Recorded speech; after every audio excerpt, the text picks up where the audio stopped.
Okay guys, isa na muli mapagpalang umaga, tanghali, gabi po sa inyong lahat. Sana po ang lahat ay nasa mabuting kalagayan at ligtas po sa anumang kapahamakan. Sana po kayo dako ng mundo naroroon. Ako po muli ang inyong lingkod, Metro 21 TV, at sa ating video ngayong araw na ito mga kalingap, tayo muli po ay magbibigay ng ating panibagong kuro-kuro, komento, opinion at reaction tungkol nga po dito sa nakuha po natin na video clip mula po sa vlog po ni Kuya Bal, kung saan po sinasabi niyang nakalagay po dyan sa kanya pong thumbnail, yung pagbaklas di umano ng bubong ng dating bahay po nila ng Batalero family. Okay? So itong usapin na ito mga kalingap ay matagal na po itong pinag-uusapan kasi may nag-message daw po na sinasabi pinababaklas na daw po yung yero na ibinigay po ni Kuya Bal doon sa lumang bahay na yan. At mayroon din po tayong balita noon pa man na sinasabi ay gusto po nilang ibenta yung bahay na yan. Kaya yung pinsan po ni Tatay Biran na nakatira po doon ay pinaalis na rin po mga kalingap. Okay, so ibinibenta at binaklas na po. Bakit kaya binaklas po yung pinababaklas po yung yero na bigay po ni Kuya Bal? So yan po yung ating pag-usapan. Mamaya-maya ng konti mga kalingap, pero bago po yan ay shout out muna po kay Kuya Bal Santos Matubang at ang kilikin po natin Ate Edna Vlog, Kalingap Rob, at siyempre kung bagong dating lang po kayo, bagong silip lang po kayo sa ating munting channel, sana po ay inyo rin pong tangkilikin sa pamamagitan po ng pagbibigay niyo po ng like, share, and subscribe, at tuloy pindutin na rin po ang notification bell at nang sa ganon tayo pa rin po ay magkita-kita at magsama-sama sa susunod pa pong mga reaction videos na ating gagawin. Likewise, mega love shout out sa ating mga kasamahan po dyan sa Karepa, Kalingap Reactor Partners, sa pamumuno po siyempre ng ating Presidente Javier De Leon, aka Birador, at tangkilikin din po natin mga Kalingap, ang ating mga Kalingap Partners, Kalingap Charity Vloggers, lalo na po yung mga nariyan po sa iba't ibang Kalingap Landing Pad na mayroon po tayo sa ating bansa. Okay? So mga kalingap ay sabay-sabay po natin panoorin ang isang video clip po na ating kinuha po doon sa gawa po ni Kuya Bal. Okay? So panoorin po natin mga kalingap. So ayan po mga kaibigan, mga kalingap, nandito pa naman yung bubong. Kaya doon sa mga nag-report ay hindi po totoo. So alamin po natin yung katotohanan. Alamin po natin kung sa may-ari ano po yung bakit doon sa tumitira dito. Tara.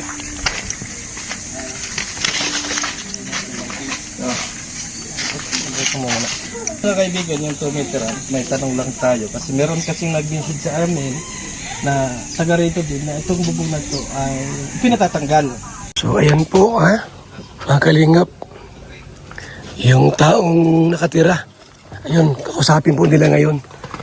At tayo po ay sabay-sabay pong pakinggan ang katanungan at ang sagot. Ano yung katotohanan doon? Kasi nga, alamin din namin, kung pinatatanggal, wala namang problema sa amin. O wala namang ano. Kasi ito ay sa ECDP. Ngayon, ang aalamin namin kung ano yung plano mo doon sa tatanggalin yero, kung totoo.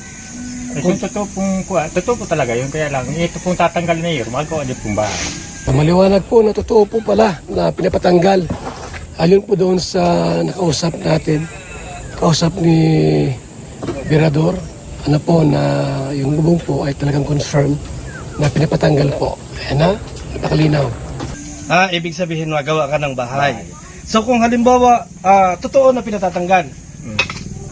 Totoo na pinatatanggal. Ibig sabihin, kapag pinatanggal ito, kukunin mo yung yero. Okay. Kasi yun yung inaalam namin, kasi ayaw namin masasayang yung katulad itong tulong. Ayaw namin masasayang. Kasi kung Hindi na po masasayang. At gagamitin mo naman. Sa bahay. Diba, nabalita ko dati na ito binibinta. Anong plan? Kaya po yata, ibibintingan po yata. Oo. Magkano raw ang halaga? Hindi ko pa po alam at Pero totoong binibenta rin. hindi ko po alam at sabi nila, gagawin daw nila ito. Oo. Ayun. Hindi totoo ibibenta kung may plano. Kung ano, malay natin. Maano natin kasi sayang. Hindi naman yung ibig sabihin na nandito kami para manira kami ng tao. Ang inaalam namin kasi Yung totoo. yung totoo. Katotohanan. Kasi ang dumating sa akin ng mga message at saka yung mga comment tinanggal na. ay siyempre, katotohanan lang yun sa amin. Mahirap man po mag-ano tayo at Oo. mahirap na. Oo. Hindi kami yung tipo na gusto namin sirain yung tao kung ano pa man. Ang gusto namin ay about sa ano. Kasi yung tulong kasi, yun ang sayang. Tulad dito, halimbawa masira. So, sinabi mo naman na kapag ito ay tinanggal at kung natatanggal ka, kukunin mo yung zero. Kukunin ko po. Kukunin mo. Oo. So, ibig sabihin, hindi masasayang. Hindi man sayang. Gagawin magawa naman po kung panibagong bahay dito kung saan dyan. Okay. So, yun lang naman ang ating katanungan. At kung kaya, malay natin, mapagtulong-tulungan natin. No? Kaya salamat pong Oo. maigi. Kasi- Ganun po. Gagawa ka ng bahay. Itong year ito, gagamitin mo, masisira ito pag tinanggal. Oo. Kung ibibinta, malay natin, kayanin natin. Di ba? Ganun lang, nasa kalingap kasi tayo. At walang masama yung ating pagpunta dito. Kasi ang nais lang natin ay yung katotohanan. Kasi meron ding mga viewers at meron ding nagsusumbong na over yung sumbong. Kaya kami pumunta rito at tinatanong namin kung may katotohanan na tinanggal. Pero wala pa namang hindi pa Hindi natatanggal. naman Pero po. sinabi mo na pinatatanggal talaga. At hindi naman masasayang yung... Hindi man po masasayang. Okay, salamat. So yan mga kalingap, confirm. Confirm po na talagang pinababaklas. Tingnan niyo po yung ginamit natin sila, pinababaklas. Kasi in fairness, base doon sa mga balibalita, sinasabing binaklas na. Binaklas. Ibig sabihin na ay past tense. Pero dito po ay nakita po nila presbyrador na nakakabit pa. Intact pa po yung mga yero doon sa bubong. So naroon pa po at hindi pa po binabaklas. Ang kumpirmado ay talaga naman pong pinatatanggal na, pinababaklas na po. At bakit daw po? Base doon sa interview po ni presbyrador doon sa pinsan po ni Tatay Biran kung saan sila po yung nakatira po diyan, ay sinasabi ay pinapaalis dahil plano po nilang ibenta na po yung bahay na yan o ibenta o ipapagawa. Plano po nilang ipagawa daw po. So nasa dalawang bagay na po yun mga kalingap, kung ito man po ay ipapagawa at for future use or ibebenta. Pero yan po yung mga balita kasi po natin nung nakaraan mga kalingap ay binibenta.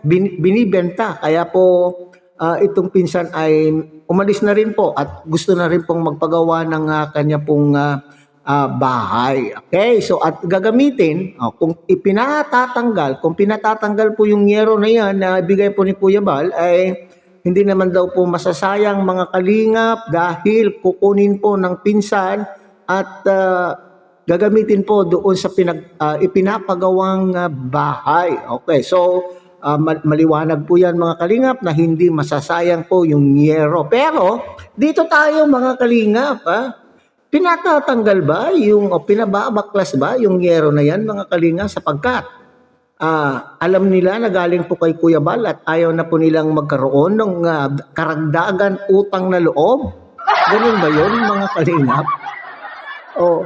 Kasi wag lang, ewan ko, ewan ko lang sa inyo mga kalingap kung paano yung tatanggapin po itong actuation na ito, itong act na ito. Kung kasi sinasabi, masama daw ang ugali ng pamilya kasi ultimo nga itong pinsan po na nakatira po doon ay gusto po na nilang paalisin.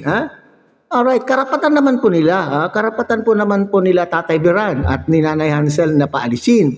Kung kailangan na po nila yung bahay, halimbawa, kung ibebenta na po nila o ipapagawa po nila, karapatan po nila yun na paalisin.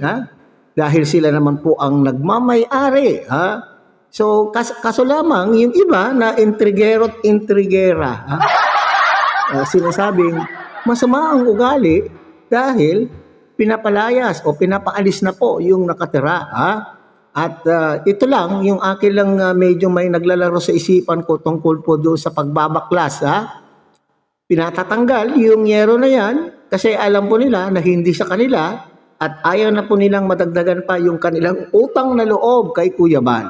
Yun yung kung iniisip ko dito mga kalingap. Okay? Pero may napansin po ako mga kalingap doon po sa pinsan po ni Tatay Biran.